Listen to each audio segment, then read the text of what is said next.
Define success for yourself. So the question that we got to ask ourselves is what success is to us, what success is to you.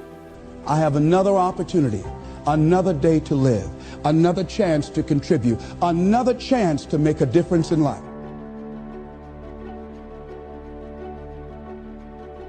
Define success for yourself. So the question that we got to ask ourselves is what success is to us, what success is to you. Is it more money? That's fine. I got nothing against money. Maybe it's a healthy family. Maybe it's a happy marriage. Maybe it's to help others, to be famous, to be spiritually sound, to leave the world a little bit better place than you found it. Continue to ask yourself that question. Now, your answer may change over time, and that's fine. But do yourself this favor. Whatever your answer is, don't choose anything that will jeopardize your soul. Prioritize who you are, who you want to be, and don't spend time with anything that antagonizes your character. Don't drink the Kool-Aid, man. It tastes sweet, but you will get cavities tomorrow, all right? Life is not a popularity contest. Be brave, take the hill, but first answer that question, what's my hill? So, how do I define success? For me, myself. Well, for me, it's a measurement of 5 things. We got fatherhood. We got being a good husband. We got my health, mind, body, and spirit. We got career, and we got friendships. These are what's important to me in my life right now. So I try to measure these 5 things each day. I check in with them. I like to see whether or not I'm in the debit section or the credit section with each one. Am I in the red or am I in the black? You follow? So first, we have to define success for ourselves.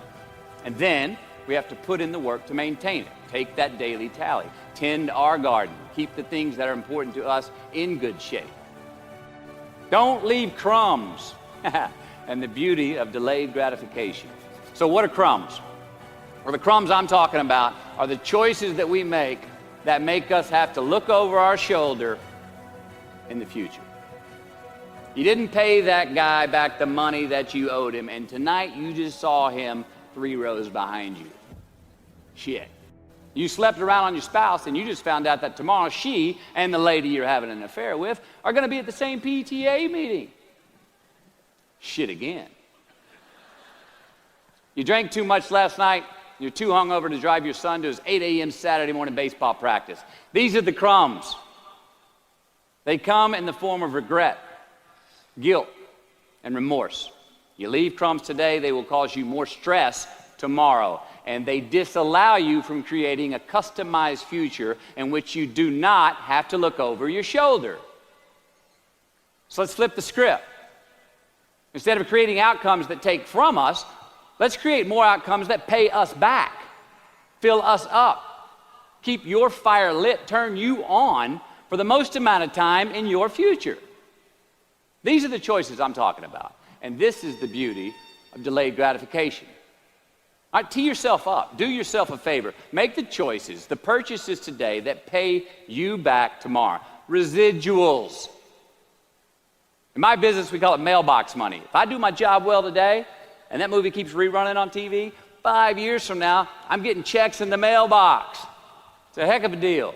So whether it's prepping the coffee maker the night before, so all you got to do is press the button in the morning, or getting ready for the job interview early so you don't have to cram the night before, or choosing not to hook up with that married woman because you know you're going to feel horrible about it tomorrow, or paying your debts on time so that when you do see that guy 3 rows back tonight, you don't have to hunker down in your seat hoping that he don't see you.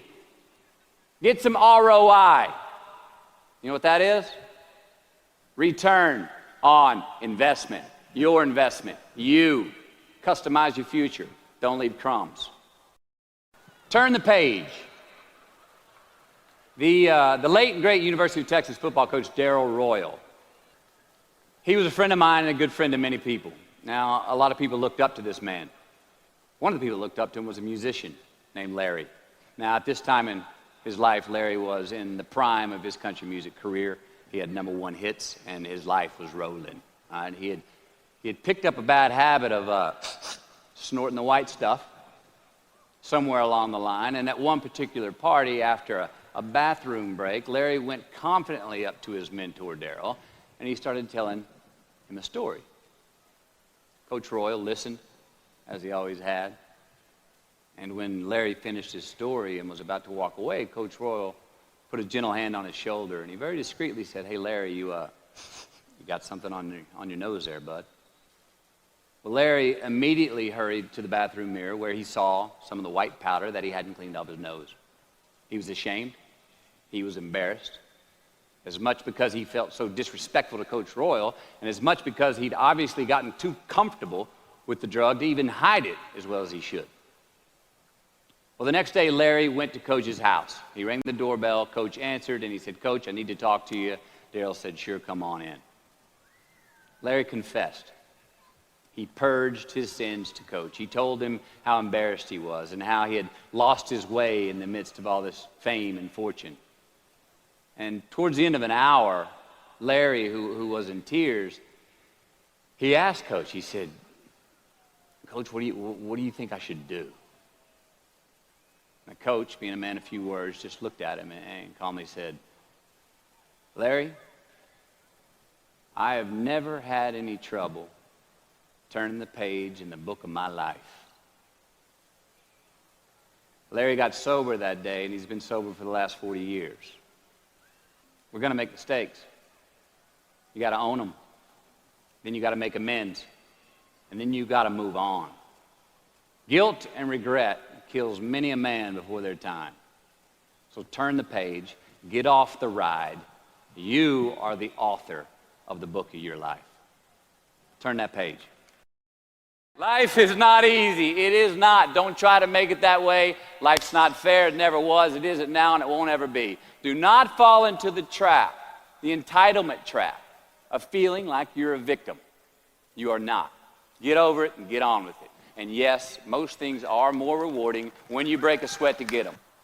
Give your obstacles credit. You know those no fear t-shirts that were out? I don't know. People used to wear them 10 years ago, no fear. I don't get them, and I never did. I mean, I try to scare myself at least once a day. I mean, I get butterflies every morning before I go to work. I was nervous before I got here to speak tonight. I think fear is a good thing. Now, why? Because it increases our need to overcome that fear. All right, so say your obstacle is fear of rejection. All right, you want to ask her out, or you want to ask him out, but you fear that he or she may say no. All right, you want to ask your boss for that promotion, but you're scared he's going to think you're overstepping your bounds. Well, instead of denying those fears, declare them. Say the fear out loud. Admit it. Give them the credit they deserve. Don't get all macho and act like they're no big deal. And don't get paralyzed by denying that they exist and therefore abandoning your need to overcome them. I mean, I'd even subscribe to the belief that we're all destined to have to do the thing that we fear the most anyway, at some point. So give your obstacles credit, and you will, one, find the courage to overcome them, or you will, two, see more clearly that they're not really worth prevailing over. So be brave, have courage, and when you do, you get stronger, you get more aware, you get more respectful of yourself and that which you fear. Unbelievable is the stupidest word in the dictionary. Should never come out of our mouths. Think about it. To say, "Oh, wow, what an unbelievable play. It was an unbelievable book, an unbelievable film, an unbelievable act of courage." Really? It may be spectacular, it may be phenomenal, most excellent or outstanding, but unbelievable? Give others and yourself more credit. It just happened. You witnessed it. You just did it. Believe it. What about the other side of unbelievable? You know, that side when we humans underperform or act out of our best character. For instance, man flies a suicide jet into the World Trade Center. Millions die from diseases every day that we have cures for. Bob the Builder swears that he's going to have your house built by Thanksgiving, and you can't move in until Christmas the next year. Our best friends lie to us, and we lie to ourselves all the time. Unbelievable? I don't think so. Again, it just happens, and it happens every day. Nothing that we Homo sapien earthlings do is unbelievable. And if there's one thing you can depend on people being, it's people. So we shouldn't be surprised. We, us, are the trickiest mammals walking the planet. I'm not worried about the monkeys. I'm worried about you and me. So acknowledge the acts of greatness as real, and do not be naive about mankind's capacity for evil, nor be in denial of our own shortcomings. I guarantee you that as you begin to give more of yourself in your work, give more of yourself in your marriage, give more of yourself in your relationships with your families and friends, give more of yourself to your talent, to your vocation, to your job or your business, as you begin to set high standards for giving that which you have been given to share in the universe, I guarantee you that life takes on a whole new dimension, that you'll be happier.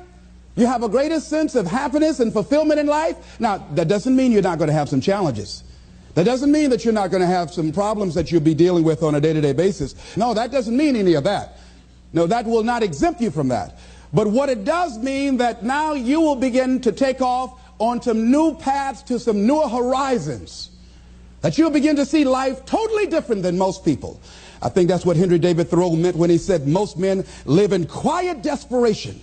That most of us go through life because we're not using that which we've been given, that we are punished, that we're going through life getting up in the morning with no reason to get up. See, once you find out your purpose in life, and once you decide that you're going to live a life of sharing and giving and contributing to life, you don't need an alarm clock to get up.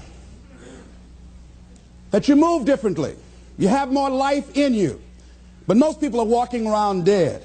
Most people are looking lifeless. Most people find it a hard effort to smile. Most people are abusing themselves with alcohol and drugs and evading their own greatness and holding back on themselves. For years, I was cheating myself. For years, I could have been doing exactly what I'm doing right now. But I was afraid. I didn't feel I was worthy, and I didn't want to recognize that which I had been given. I had a limited view of me, and I was literally running away from me. I mean, life sometimes chases me. I say, no, we want you to do something great. No, not me. Go get somebody else. No, you're not talking about me. No. You don't know what I've been doing. No. We want you. We can just groom you and train you and get you ready. Me, yeah. Are you sure? Me, yeah. No, not me. No, I don't know. I don't want to do that, see. Ladies and gentlemen, one of the reasons that we should begin to give more is because we owe a debt. Reading a book, John Powell. Well, I'm afraid to tell you who I am because you might not like me, and that's all I've got. Line in there I love to quote, "We are made by those who love us and by those who refuse to love us." As I talk to you right now, you're looking at a lot of people up here, ladies and gentlemen. It's not just Les Brown standing here. A lot of people have contributed to make me who I am right now. None of us are here because of our own doing. All of us have had life to contribute to us. Many times complete strangers. So we all have cookie people in our lives. What do you mean by cookie people? Cookie people and chicken soup people, as I call them when I do my workshops. Cookie people are people like Miss Lillian. When my mother used to whip me as a kid, and I was the bad twin, always getting in trouble, Miss Lillian would hear me screaming, and after Mama would get through, Miss Lillian would come over to the house and give me some cookies and milk. And my mama said, "What you doing back there, Lillian?" "I'm just giving him some cookies, Mamie." And she said,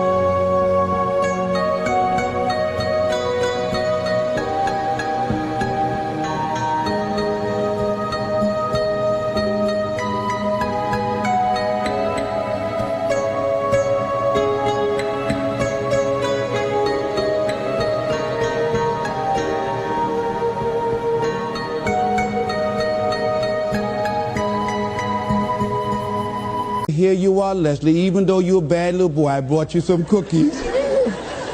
So cookie people are people who, even when you are bad, even when you are not being who you really are, They look beyond your faults and see your needs.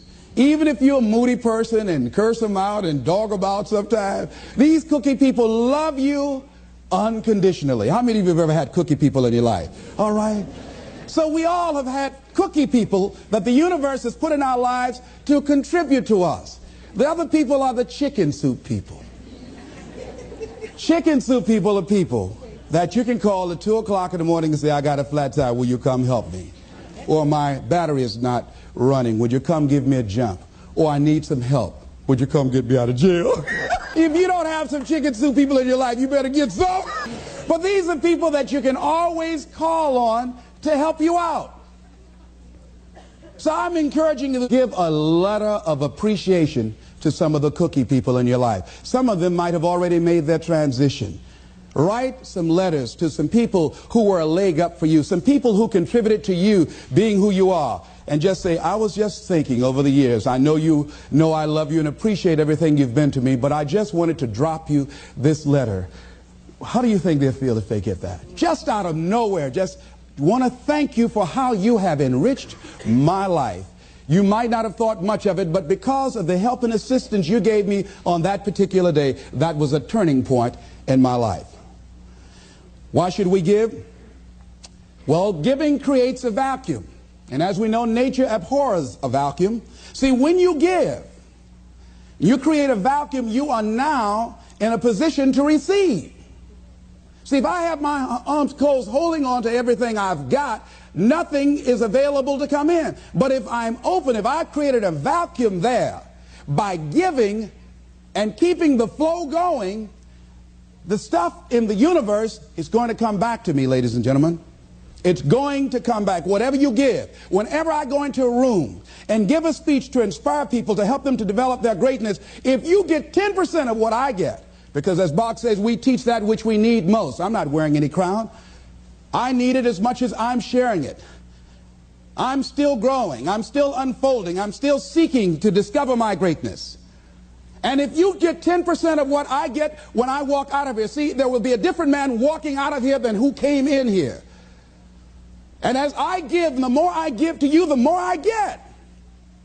Most people don't understand that. That's a law of life. Do you know that we can literally eliminate poverty overnight? We can eliminate hunger and homelessness overnight if people understood the concept of what giving means and the power in it, about the difference that it can make in our lives. I guarantee, if you go to any rundown neighborhood and interview the people there, evaluate their lifestyles and what they're doing and what they're contributing to life, and then go in a wealthy neighborhood and talk to those people and evaluate them and check out what they're doing with their energy and their time and what they're contributing to life. Here's what you're going to discover, what Earl Nightingale said. He said, our success in life is directly related to the quantity and the quality of the service that we give. I guarantee you that you will find that people who have more, people that are living the abundant life, are the contributors to life, ladies and gentlemen. They are the people that are giving more. And the people who are operating out of scarcity and poverty consciousness, these are the people that are down and out. These are the people that are complaining. These are the people that are blaming the world and everybody for where they are. But if they took that same energy and begin to invest and give something back to life. I was in New Jersey, and I had to give a political presentation to a group there that were trying to organize a community to begin to revitalize that particular community. And a guy was telling me very proudly as we were walking through a housing project, he said, the city is about to give $55 million to renovate these housing projects. I said, what a waste. He said, why would you say that? I said, let me ask you something. And the person that was standing next to him, I said,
this building here? He said, yes. I said, how many families live here? He said, 6 families. I said, we walked in the door and we can smell the stench of urine. Does it take a genius to go down to the store and perhaps sacrifice buying 3 packs of cigarettes and buy some Tide soap and water and come back here and wash this stench out of here? Does it take a genius to get a can of paint and paint over the graffiti and repair the mailbox? Does it take a genius for that?